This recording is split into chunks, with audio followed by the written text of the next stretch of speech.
Bonjour à tous. J'espère que vous allez bien ce matin.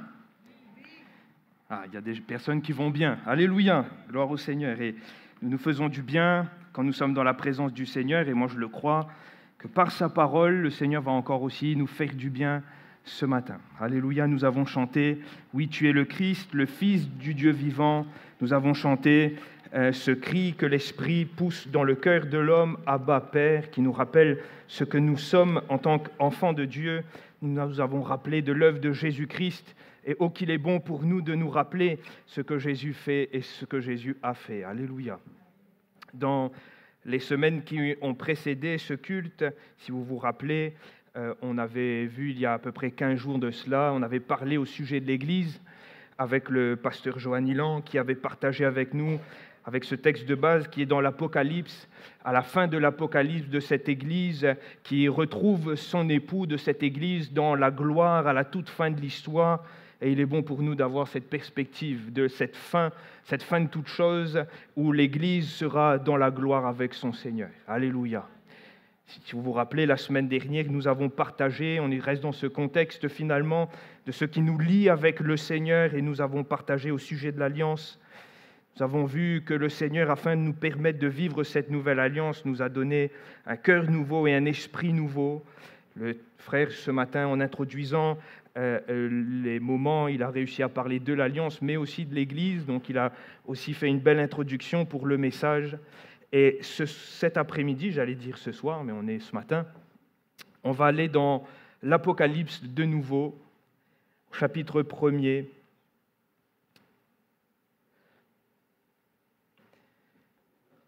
C'est un texte qui parfois, en tout cas c'est un livre qui parfois nous amène un peu dans nos retranchements intellectuels, parce qu'on dit « Seigneur, qu'où a voulu dire ?»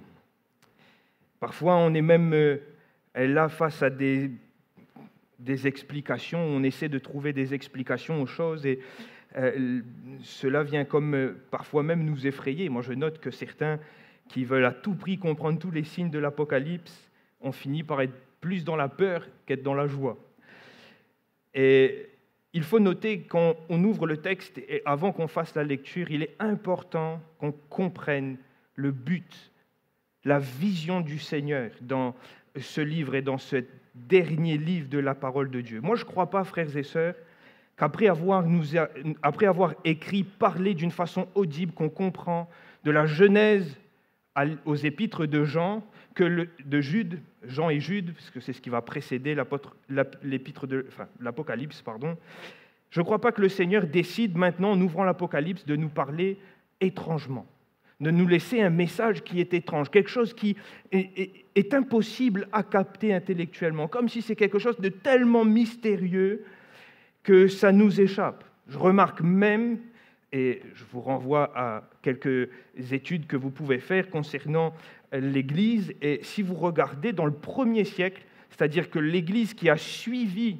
les premiers apôtres, les pères de l'Église ont cité l'Apocalypse, et non pas l'Apocalypse comme étant « oulala, c'est étrange, la bête ». Non, ils ont cité l'Apocalypse comme étant un message d'exhortation pour l'Église.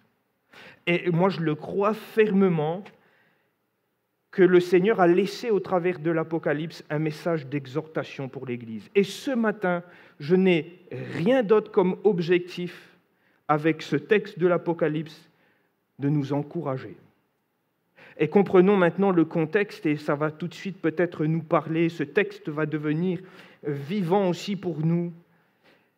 Si le Seigneur laisse des révélations à l'apôtre Jean, il faut comprendre que le contexte est compliqué. Jean est exilé, il est sur l'île de Patmos, mais au-delà de ça, toute l'Église est dans un moment très difficile de son existence. L'Église est persécutée. Être chrétien, ce n'est pas juste mal vu, c'est compliqué d'être chrétien. Et on voit que les épîtres, même, on prend l'épître aux Hébreux, qui nous ramène et qui nous fait penser justement à ça, où les Juifs étaient prêts à se dire « on va revenir à la religion juive, on va se cacher derrière la religion juive pour pas vivre pleinement notre foi parce qu'on va être persécuté ». On voit l'épître aux Galates où même des faux docteurs viennent enlever presque la divinité du Seigneur. Et ces chrétiens de la Galatie, prêts même à revenir à des pratiques de la loi, comme s'il fallait continuer l'œuvre de Christ à la croix, alors que Jésus a tout accompli. Et c'est une Église qui est persécutée. C'est une Église en difficulté. C'est une Église qui n'arrive plus à vivre librement sa foi. Et on est face à ce grand dilemme quand on ouvre l'Apocalypse, dans ce paysage, ce panorama des églises du 1er siècle. Des églises qui sont face à un dilemme. Est-ce que je vais persévérer dans la foi au prix même peut-être de ma vie, ou est-ce que je vais lâcher l'affaire, parce que peut-être même que le Seigneur a lâché l'affaire. Et peut-être ce matin, ce texte pourrait aussi nous parler à nous. La persécution, on en est loin, soyons honnêtes. Mais parfois, nous avons aussi beaucoup de difficultés à vivre notre foi pleinement. Il y a comme cette lutte qui est incessante, comme si finalement nos valeurs chrétiennes, nos mœurs chrétiennes, notre vie chrétienne vient se heurter à une société qui vit totalement différemment. Comme si maintenant vivre sa foi dans cet environnement, dans cette société devient difficile. Il y a peut-être même quelqu'un ce matin qui vit et qui sent tout le poids de ce verset, qui dit que, or, à tous ceux qui veulent vivre pieusement en Jésus-Christ, ils seront persécutés. Et peut-être que s'il n'y a pas de persécution physique, s'il n'y a pas de persécution même morale, il est pour toi aujourd'hui très difficile à vivre ta foi. Tu es comme dans tes retranchements, quand tu essayes de vivre une vie qui est en adéquation avec la parole de Dieu, une vie de sainteté, une vie qui marche dans les pas du Seigneur, tu te dis, punaise, qu'est-ce que c'est dur. C'est douloureux, c'est difficile, je n'arrive plus. Et parfois même, il y a de ceux qui arrivent à ce point près du bord et qui se disent, mais c'est tellement difficile que peut-être il vaut mieux abandonner la foi. Parce que c'est trop difficile aujourd'hui de vivre la foi. Peut-être que c'est pour un jeune que je parle ce matin, qui est face à cette réalité également. C'est difficile de vivre ta foi dans ta jeunesse. Peut-être que c'est à une personne qui fait face aussi à des choses qui sont dans sa vie. Oui, vivre sa foi et vouloir suivre le Seigneur nous appelle à renoncer à certaines choses. Et peut-être ce matin, tu te dis, mais j'y arrive pas. C'est difficile, je me sens comme dans un combat, dans une lutte. Et c'est peut-être pour toi le message ce matin. Parce que face à une Église qui était en difficulté pour vivre sa foi à cause de la persécution, Dieu va laisser tout ce livre de l'Apocalypse. Non pas comme étant des images qui font peur, un film de science-fiction, non, comme une parole d'exhortation. Et je vais vous amener dans cette première vision, chapitre 1er, je l'ai dit tout à l'heure, au verset 9.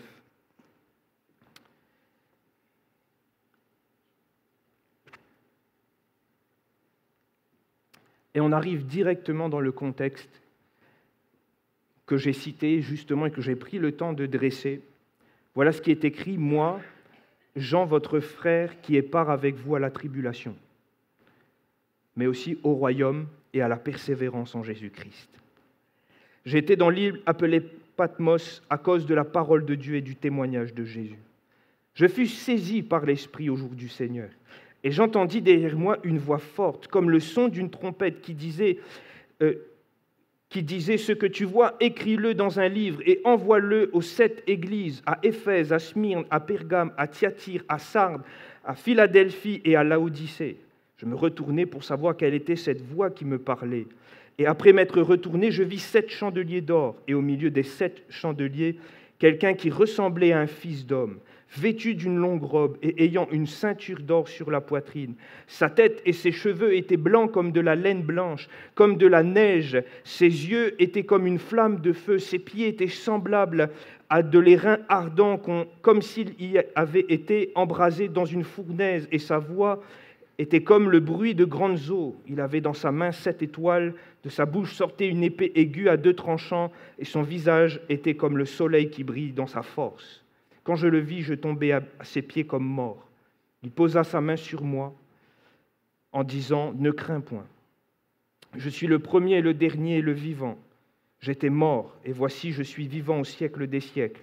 Je tiens les clés de la mort et du séjour des morts.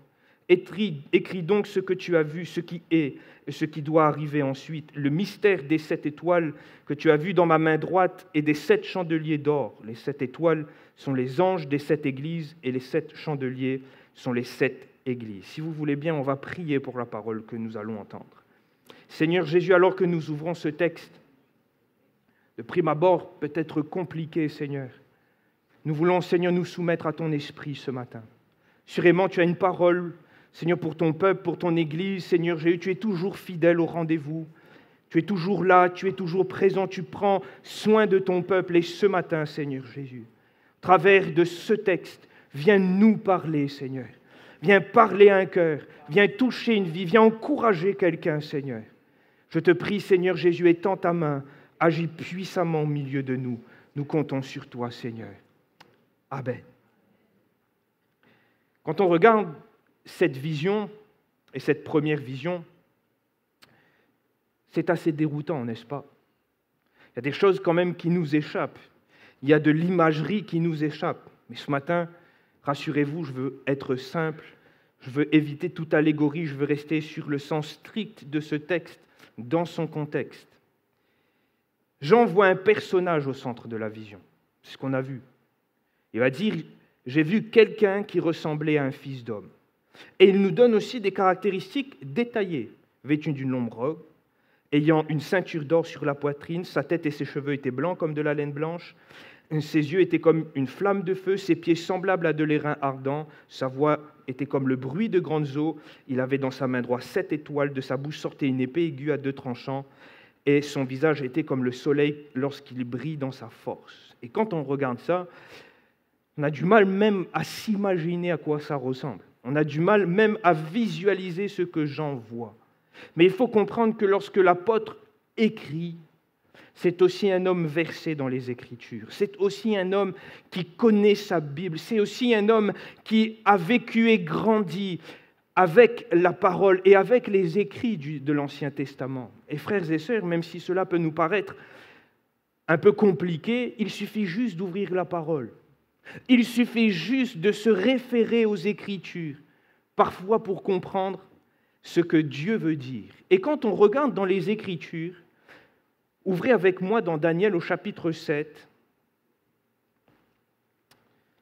C'est un livre qu'on ne connaît pas trop. On va ouvrir un peu les Écritures ce soir, ce matin. J'aime bien ce soir.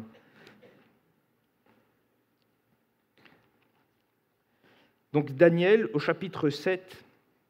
Je vais vous laisser faire la lecture chez vous du reste.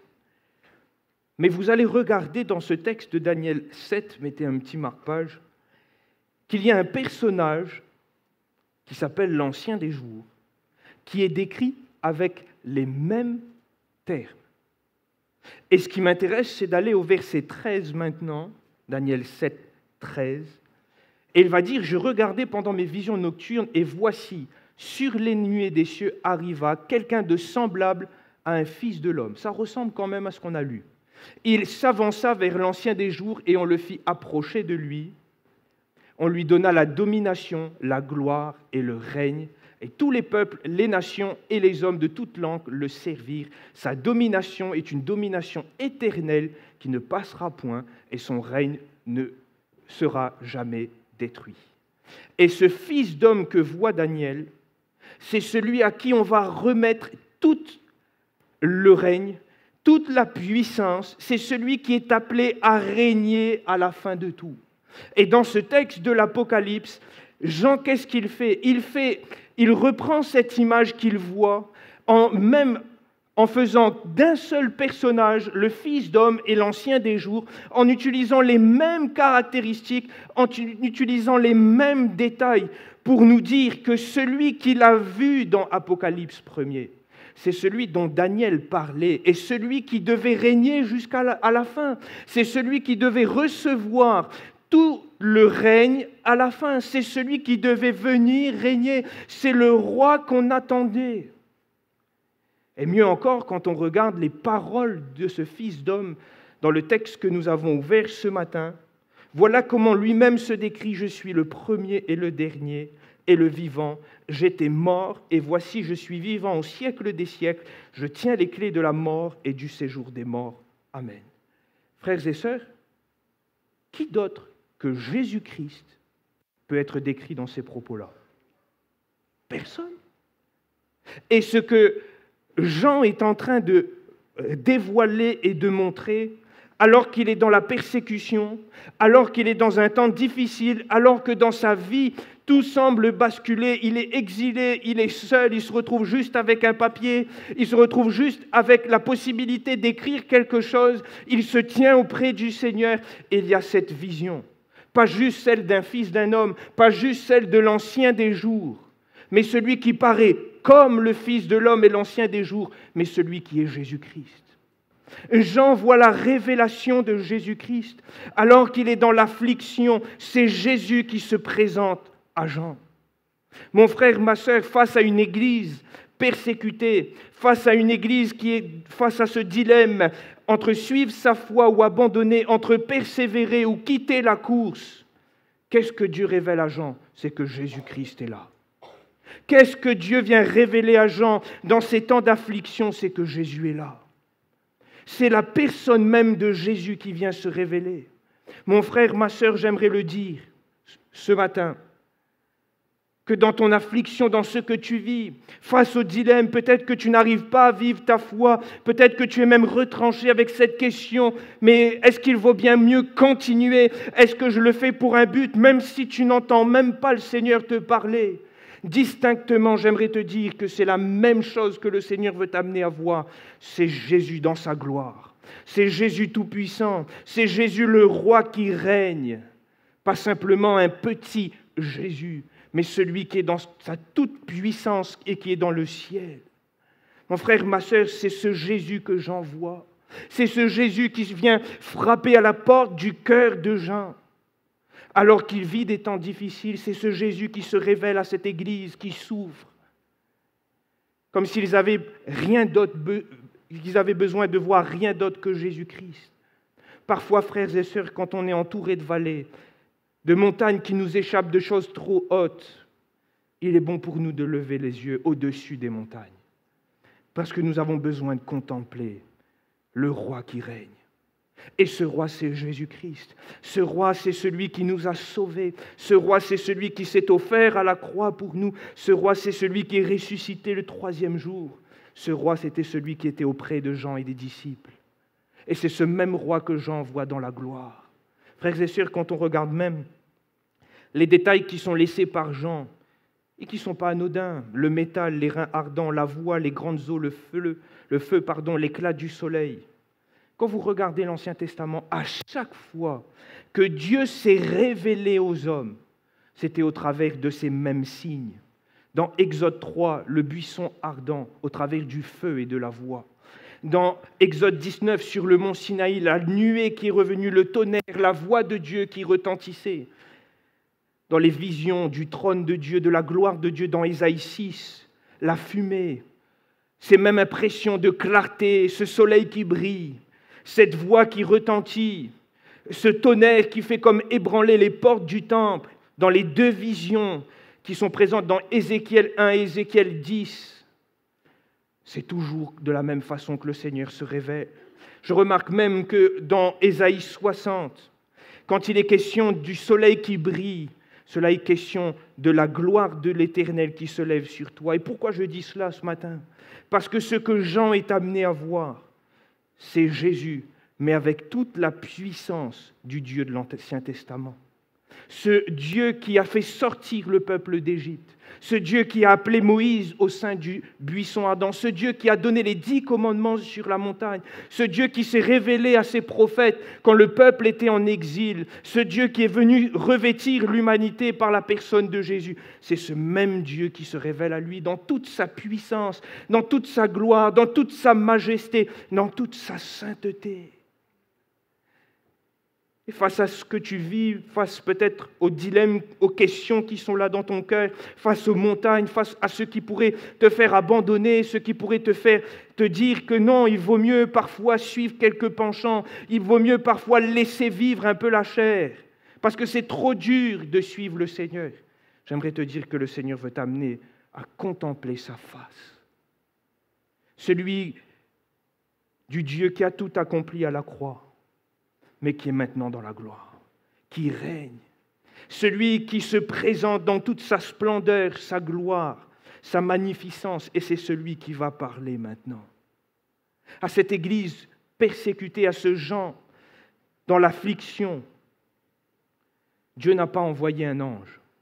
Dieu n'a pas envoyé une vision angélique des choses célestes. Dieu a simplement ouvert les regards de son serviteur sur une réalité qui est Jésus règne.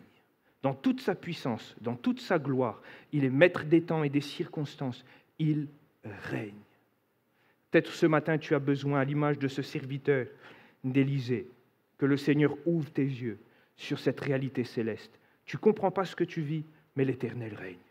Tu ne comprends peut-être pas le chemin par lequel tu passes. Tu as du mal à vivre ta foi en ce moment, mais le Seigneur règne toujours.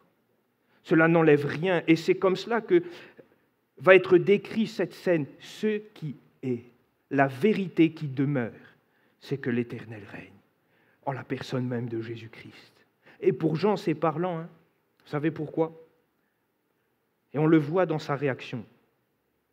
Quand il voit le Seigneur dans sa gloire, la Bible nous dit qu'il va tomber à ses pieds comme mort. C'est la même réaction de Jean quand vous ouvrez le chapitre 17 de Matthieu, quand ils sont sur la montagne et que Jésus est transfiguré.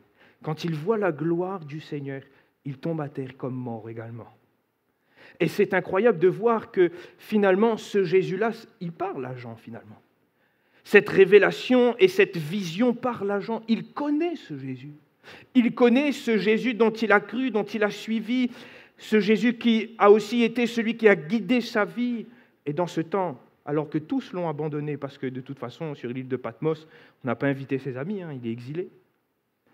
Alors qu'il est peut-être même dans les chaînes, ou peut-être dans une semi-liberté sur cette petite île, Dieu lui montre, je suis là, Jean. Ce même Dieu qui était sur la montagne est maintenant dans le ciel, dans toute sa gloire. Mais il est le même.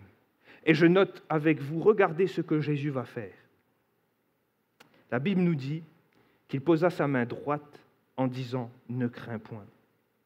Est-ce que tu pourrais ouvrir le verset 7 du chapitre 17 de Matthieu, s'il te plaît, affiché pour tout le monde?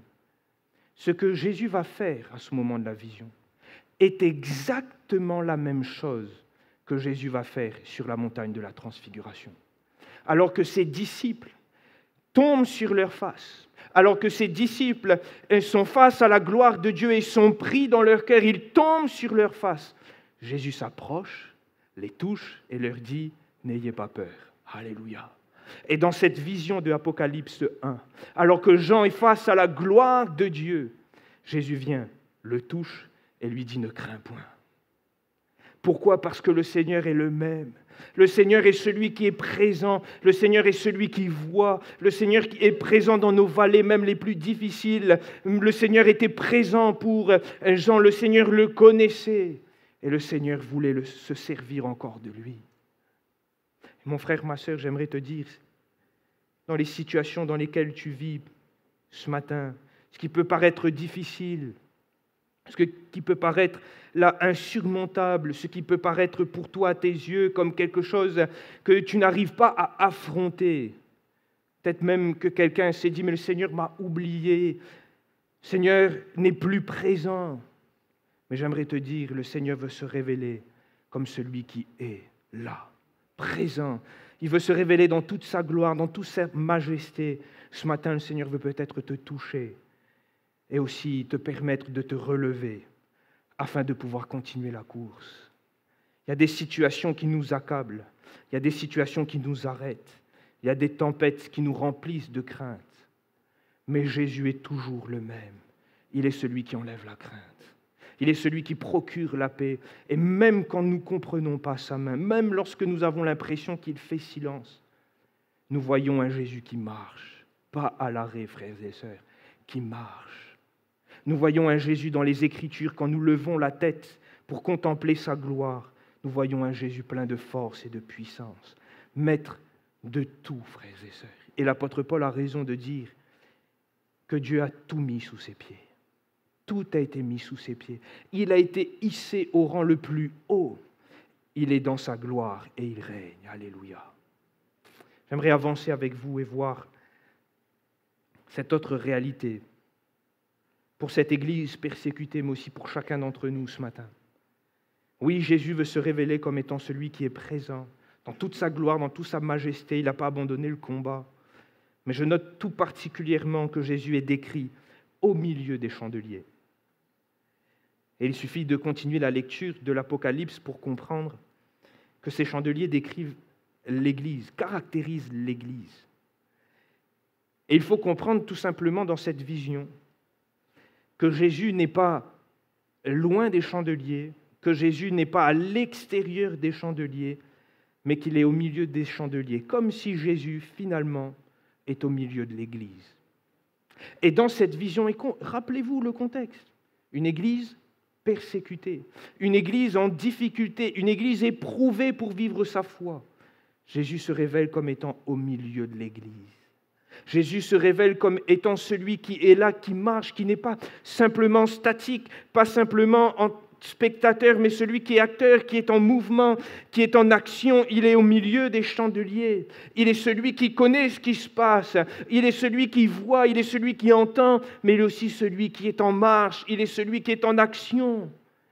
Et Jésus avait promis à ses disciples, avant son ascension, qu'il serait tous les jours avec nous. Jésus avait promis de bâtir son Église et d'assurer la protection de cet édifice en disant que les portes du séjour des morts ne pourront prévaloir contre elle. Et Jésus est présent et dans cette vision de l'Apocalypse, face à une Église en difficulté, Jésus rappelle qu'il est au milieu de l'Église. Et ce matin, j'aimerais aussi te le rappeler, mon frère, ma sœur. Je remarque que souvent, quand il y a des choses qui viennent se poser comme des obstacles devant nous, qui rendent difficile notre vie et notre marche de foi, première des choses qu'on a tendance à faire, c'est s'éclipser un petit peu de l'Église, c'est de s'écarter, de prendre sa distance. Mais j'aimerais te le rappeler ce matin. Pour cette Église persécutée, Jésus se révèle comme étant le Tout-Puissant qui est là, qui est présent, mais il est au milieu de l'Église. C'est là où il veut que tu sois. Il est au milieu de l'Église. Pour cette Église qui est persécutée, pour ces rassemblements qui sont difficiles à tenir à cause de la persécution. Jésus dit, je suis au milieu de l'Église. Je suis là. Quand 2 ou 3 sont assemblés, je suis présent. Je suis au milieu de ces assemblées, au milieu de cette Église, je suis là. Je suis celui qui est en mouvement. Je suis celui qui assure la protection. Il est présent au milieu de l'Église. Et mon frère, ma sœur, j'aimerais te le rappeler. Le Seigneur n'a pas abandonné le terrain. Le Seigneur est toujours là au milieu de son peuple, parce qu'il s'est engagé envers l'Église en assurant la protection. Il s'est engagé de bâtir cette Église et il s'est engagé de la protéger. Peut-être ce matin, dans tes difficultés, tu as besoin aussi d'entendre et de réentendre que le Seigneur est présent là. Tu as besoin peut-être de comprendre et de revenir à ce lieu. Permets-moi d'ajouter et de dire cela ce matin. Pas juste question de venir au culte le dimanche, mais il est question d'avoir ce cœur pour l'Église, d'avoir ce désir ardent de ne rater aucun rendez-vous, d'être avec mes frères, de vivre la communion. Rappelez-vous des actes, prêt à tout vendre, tout mettre en commun. Pourquoi ? Parce qu'il faut être ensemble. C'est là où le Seigneur va envoyer la bénédiction, c'est là où le Seigneur va agir. Il faut qu'on soit ensemble. Quand arrivent des problèmes avec le pain, ils vont établir des diacres. Pourquoi ? On ne veut pas briser cette communion. On veut vivre ces temps de communion, on veut vivre ces temps d'unité, on veut vivre ces temps ensemble. Je remarque que les apôtres ont mis beaucoup d'engagement à préserver ce que Jésus avait institué, c'est-à-dire l'Église. Ce que Jésus, du projet même que Dieu avait de bâtir l'Église, les apôtres ont mis beaucoup d'engagement à veiller là-dessus. C'est pour ça que les lettres ont été écrites. Ce n'était pas juste pour prendre des nouvelles, c'était parfois pour recadrer, pour ramener dans la saine doctrine. Pourquoi ? Parce qu'ils avaient ce souci que l'Église se construit. Et j'aimerais aussi te dire à toi ce matin que ta place est ici. Elle n'est pas ailleurs. Seigneur qui se révèle comme étant le Tout-Puissant, c'est aussi celui qui prend soin de l'Église et il te veut au milieu de l'Église. Alléluia. Je remarque que si Jean nous dépeint les attributs de Jésus, ces caractéristiques qui nous échappent, il va les réutiliser aussi, et c'est chacune de ces caractéristiques va venir introduire une des lettres qui est présente à l'Église. À l'Église d'Éphèse, il va dire, c'est celui qui tient les 7 étoiles dans sa main droite, celui qui marche au milieu des 7 chandeliers. À l'Église de Smyrne, il va rappeler que c'est celui qui est le premier, le dernier, celui qui était mort, qui est revenu à la vie. À l'église de Pergame, il va rappeler que c'est celui qui a l'épée aiguë à 2 tranchants. Et concrètement, dans cette église, il est question de cette épée de la parole qui viendra confondre les faux enseignements. À Thyatire, il va se proclamer et se présenter comme le Fils de Dieu, celui qui a les yeux comme une flamme de feu et dont les pieds sont semblables à de l'airain ardent. Et dans cette église, tout particulièrement, cela nous montre que Jésus est celui qui voit tout. Il est celui qui entend tout, celui qui saisit tout, qui voit même les cœurs. Il va dire à cette église, je connais. Je connais, ce n'est pas simplement voir, je connais. Je connais ce qui se passe dans les cœurs, je sais ce qui se passe dans les attitudes. Et particulièrement dans cette église où certains compromettent leur foi avec des pratiques du monde. Dieu va dire, et Jésus va dire, je connais. Celui qui a ses yeux semblables à une flamme de feu, il connaît, et ses pieds semblables à de l'airain vont venir comme juger maintenant. Et va dire que ses pieds viendront presque détruire les adversaires. Cette église de Sardes va se présenter comme celui qui a les 7 esprits et les 7 étoiles dans la main. À Philadelphie, il va se présenter comme le saint, le véritable, celui qui a la clé de David, qui ouvre et que personne ne peut fermer, qui ferme et que personne ne peut ouvrir. Et enfin, à l'église de Laodicée, ces mêmes caractéristiques qu'on retrouve dans cette première vision. Jésus va se présenter comme l'Amen, le témoin fidèle, véritable, le commencement de la création. Et je dis tout cela et j'ai cité tout cela parce que finalement, dans ces 7 églises, Jésus montre que ces qualités qui ont été dépeintes dans cette première vision sont au service de la préparation de l'Église. Jésus qui se révèle dans toute sa gloire, Jésus qui se révèle dans toute sa puissance, dans toute sa majesté, sa sainteté, est aussi celui qui est aux commandes de l'Église et qui veille à sa préparation. Alors, face des fois aux défis qui viennent nous éprouver, faut-il abandonner la course ? Faut-il lâcher l'affaire face au défi de la sainteté? Faut-il parfois arrondir quelques angles parce que c'est trop dur face parfois à des choix que nous devons faire dans nos vies? Faut-il décider de faire autrement parce que c'est trop dur, j'y arrive pas? J'aimerais te dire qu'il faut persévérer comme le frère l'a lu et l'a cité de l'Apocalypse. C'est celui qui persévérera jusqu'à la fin qui sera sauvé. Et Jésus se révèle pour te permettre de persévérer, de tenir. Jésus se révèle afin de te donner les forces et les moyens de tenir bon pendant ces moments. Le Seigneur se révèle à toi. Le Seigneur se présente comme le Tout-Puissant, mais aussi comme celui qui est aux commandes, celui qui dirige, celui qui édifie, celui qui construit, celui qui se charge de veiller. Et le Seigneur attend de toi la fidélité à sa parole, la fidélité à ton engagement, même si c'est difficile. Comprenez-le pour cette Église qui souffre, cette Église qui est persécutée pour ce Jean qui est exilé à l'île de Patmos.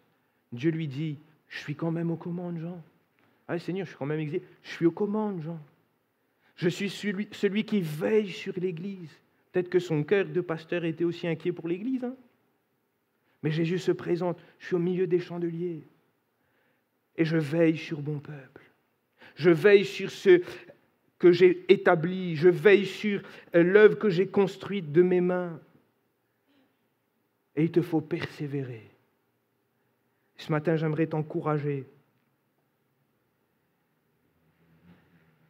Face peut-être aux défis de ta vie, peut-être aux choses qui semblent être difficiles pour toi, Jésus veut t'encourager ce matin. Non, tu n'es pas seul. Non, tu n'es pas isolé. Non, le Seigneur n'a pas l'oreille fermée, ni le cœur fermé pour toi. Il y a des choses que nous ne comprenons pas, des chemins par lesquels nous ne comprenons pas toujours. Mais le Seigneur a assuré que toute chose concourait au bien de ceux qu'il aime. Le Seigneur a assuré cela. Même dans les vallées incompréhensibles, David l'avait compris. Vers pâturage, le Seigneur est là. Vallée de l'ombre de la mort, le Seigneur est là aussi. Et c'est difficile parfois de percevoir sa présence dans cette vallée, sur cette île de Patmos, face à nos défis. C'est difficile parfois de percevoir qu'il est là. Mais c'est pourquoi nous avons besoin. Et c'est ce que le Seigneur amène cette Église persécutée à faire. Faire stop. Contempler le ressuscité dans sa gloire. Contempler le Seigneur dans sa toute-puissance. Contempler ce Dieu qui possède tout, qui est au-dessus de tout et qui est au contrôle. Rien n'échappe à son contrôle. Parfois, tout échappe à notre contrôle, mais rien n'échappe au contrôle du Seigneur. Il est celui qui maîtrise les temps et les circonstances. J'aimerais terminer mon message avec ce dernier point qui va être beaucoup plus court. Mais regardez comment Jésus va décrire cette révélation dans son ensemble de l'Apocalypse. C'est ce que je pense aussi être la structure de ce livre qui est la plus juste. Les choses, il va dire, écrit je suis celui qui est, celui qui était, et ce n'est pas écrit celui qui sera, mais celui qui vient. C'est aussi comme ça que Jésus va décrire les événements. Écris les choses que tu as vues, c'est-à-dire Jésus dans sa gloire au milieu des chandeliers, celles qui sont, c'est-à-dire la réalité des 7 églises d'Asie, et celles qui viennent, c'est-à-dire les cycles de jugement, et aussi à la fin, à la toute fin, le triomphe et le règne de l'agneau et de son peuple. Et dans cette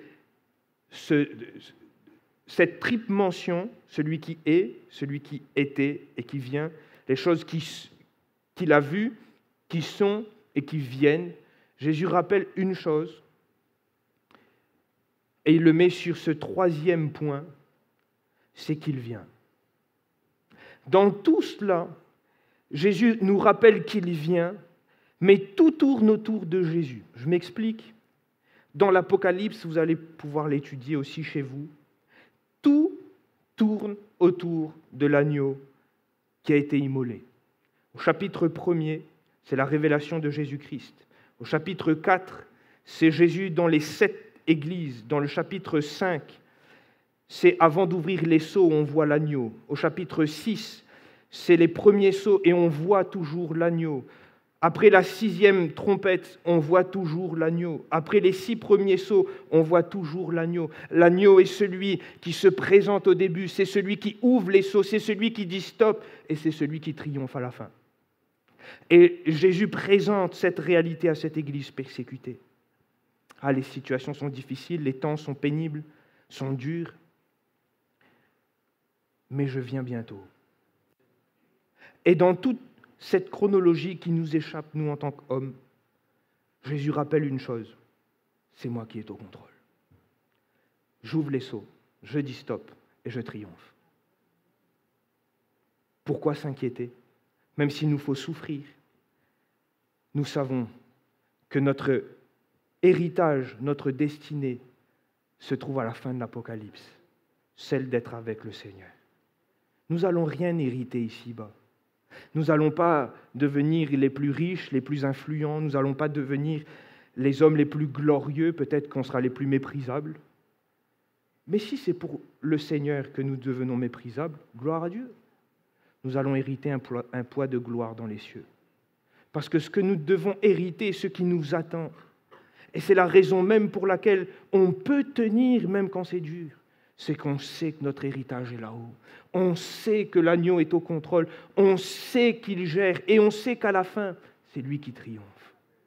Et on veut être dans le camp du vainqueur. On veut pas être dans le camp des vaincus, on veut être dans le camp du vainqueur. Alors c'est pourquoi, même si c'est difficile, moi je veux persévérer jusqu'au bout. Parce que je ne suis pas seul, le Seigneur est là. Il se révèle, alléluia. Et pouvons-nous ce matin peut-être nous recueillir et réaliser, peut-être toi particulièrement dans ta situation, réaliser que tu n'es pas seul. Réaliser que dans tes difficultés, non, le Seigneur n'a pas abandonné le combat. Tu n'es pas seul. Le Seigneur est présent. Le Seigneur est au milieu de son peuple. Le Seigneur est là ce matin. Dans toute sa gloire, dans toute sa magnificence, le Seigneur est là. Le Seigneur est celui qui s'occupe de l'Église, s'occupe aussi de ton perfectionnement. Et le Seigneur, c'est celui qui viendra te chercher si tu persévères. Alléluia. En puissons-nous d'être encouragés par le Seigneur ce matin Et même si les temps sont difficiles, regardons à Jésus maintenant. Laissons tout de côté, contemplons le roi sur son trône. Contemplons le Seigneur dans sa majesté divine. Ouvrons les yeux sur les réalités célestes et oublions pour un temps, dans ce temps de louange, nos réalités terrestres qui sont bien ternes et bien difficiles. Reconnaissons que le Seigneur est là, alléluia, et donnons-lui la gloire ce matin.